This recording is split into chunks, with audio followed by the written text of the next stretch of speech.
Everybody, welcome in. Let's get into the latest update on the Idaho Quadruple, a murder in Moscow, Idaho, and I pray today is the day that they put a suspect in custody. And with that, let's get into it.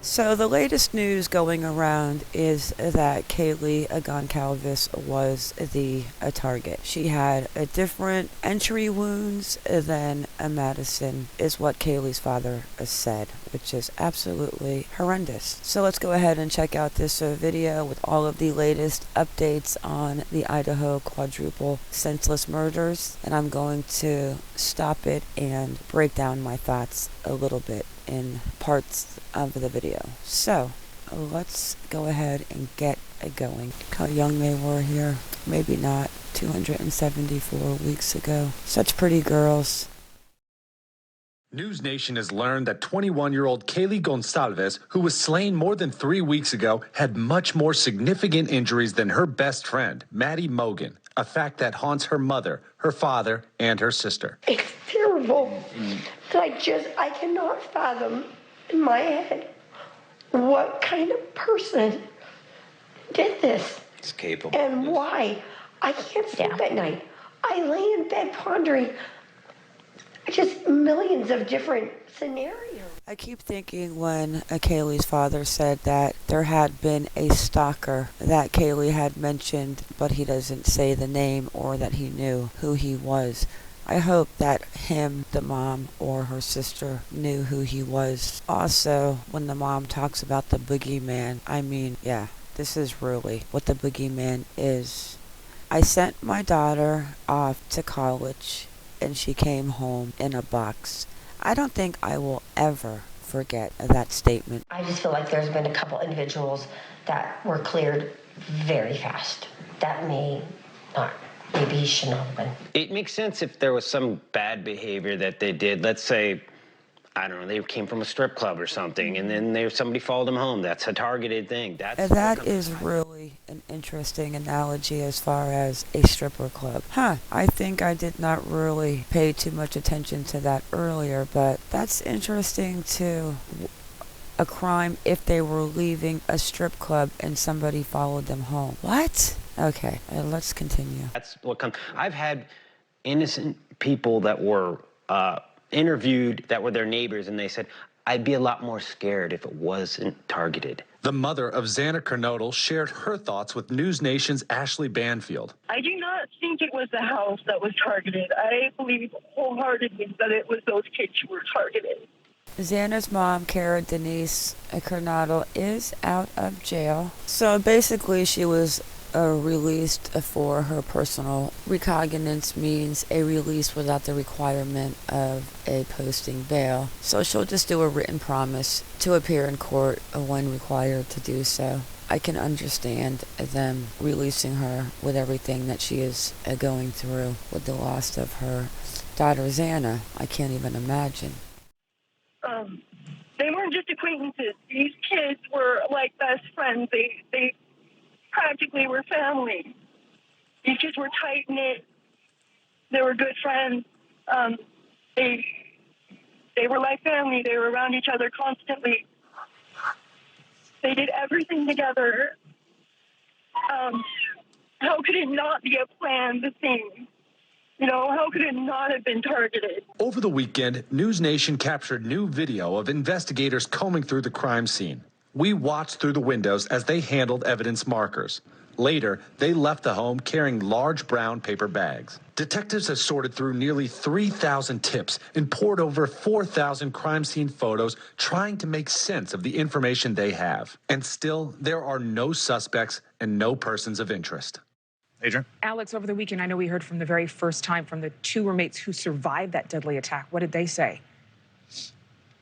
Right. They both shared written statements, which were read publicly by a youth pastor at a town in Idaho about an hour and a half north of here. They were really sentimental. They were very heartfelt. They spoke about all of the 4 victims that died. We have one of them for you. This one was written by Dylan Mortensen. It reads, I know somewhere Xana and Ethan are together, keeping each other company, watching us and telling us it's okay and that we have each other. Maddie and Kaylee, the inseparable duo, the 2 best friends that were like sisters. So clearly they are also going through their own grief and trauma right now as they try to cope with this very significant event that happened a little more than 3 weeks ago.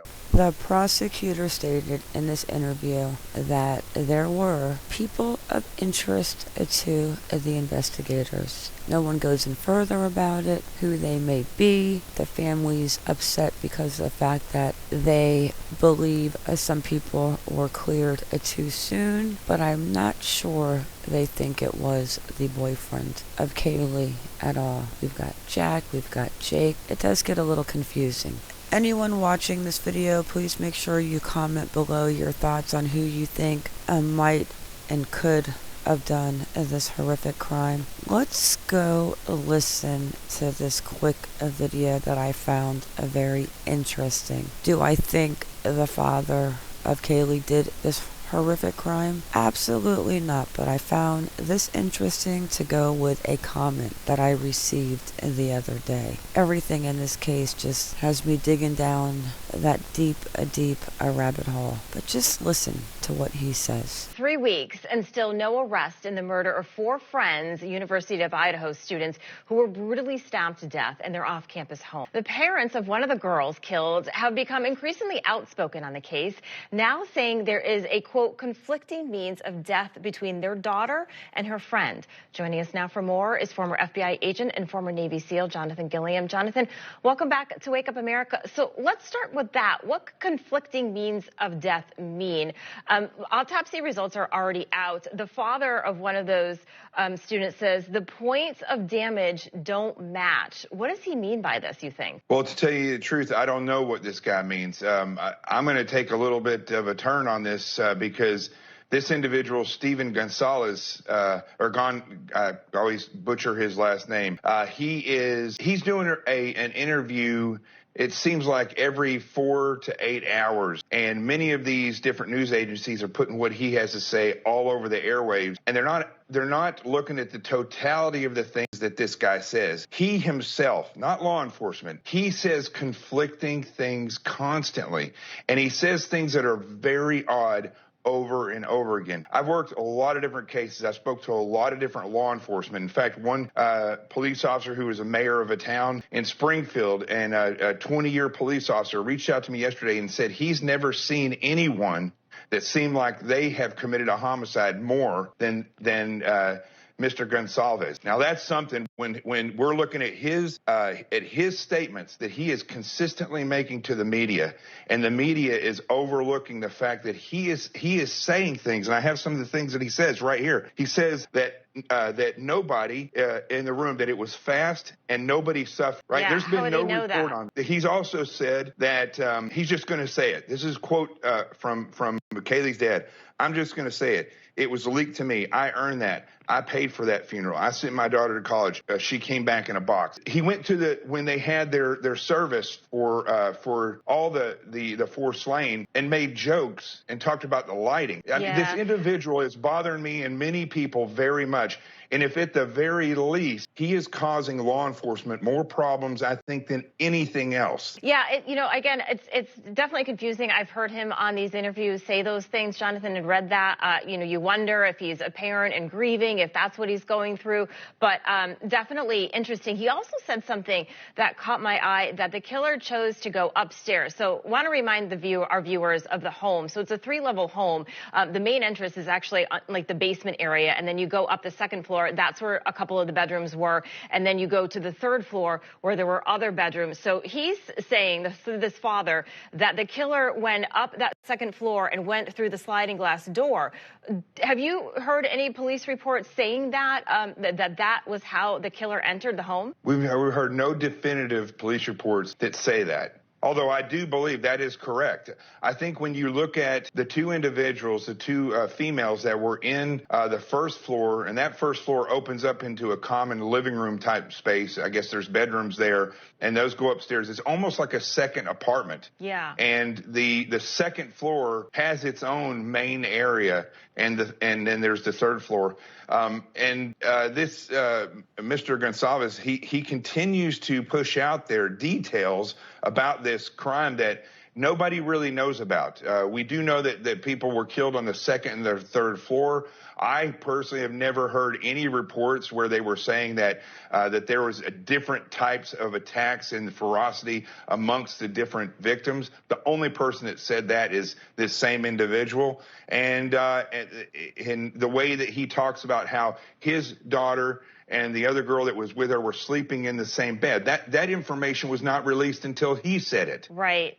Yeah, so I wonder if the police will come out, Jonathan, and kind of clear up some of these things because, of course, people want answers, right? Kids are back on campus. Winter break's going to start soon. They still don't have a suspect. We talked about the DNA with you. We have about 30 seconds left because there were so many people in that home. When do they get all of the DNA back, and what do you think it could tell them, especially if the suspect's not in the system? What's going to be a tremendous help on the DNA is when they find DNA that's mixed. There's so many people in that house that there's going to be DNA spread all over the place. It's what DNA is mixed in with the blood on the bed, in and around where the four victims were at. Because this, again, I've said this from the very beginning with you on this network, that these were violent attacks. It was most likely a male, physically fit enough to stand over four people and potentially have to fight these four people.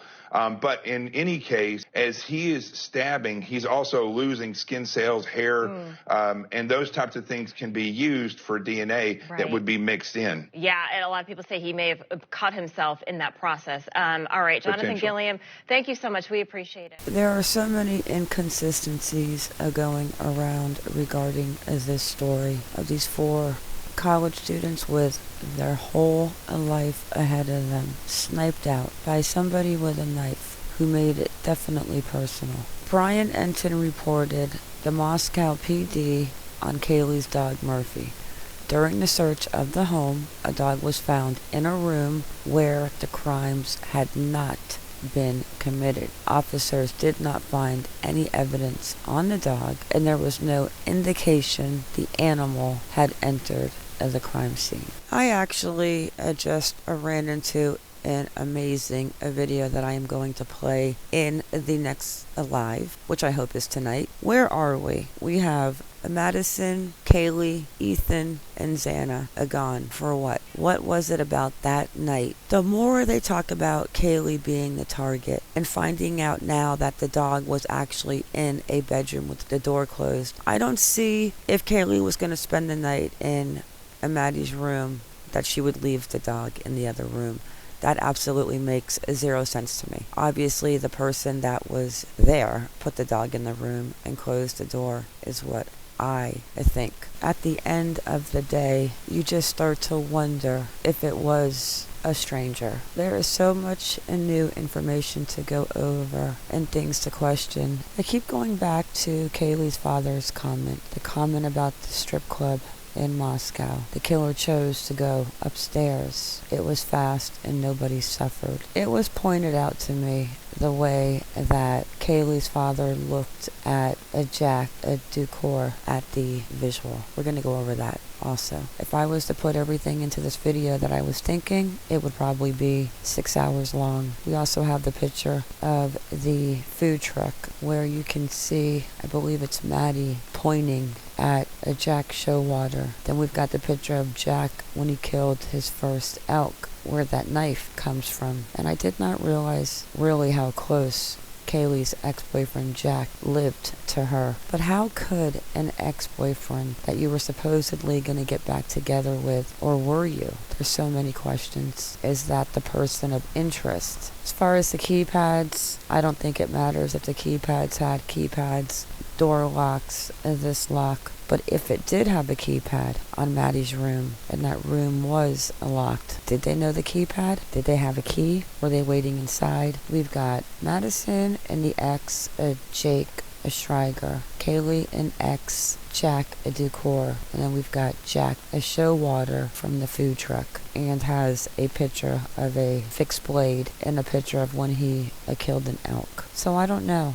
Please make sure you drop your comments under this video, because I am definitely going to touch on them in the next live. And I could go on forever. But with that, it is a wrap. And my thoughts and prayers do go out to Madison, Kaylee, Azana, and Ethan's family.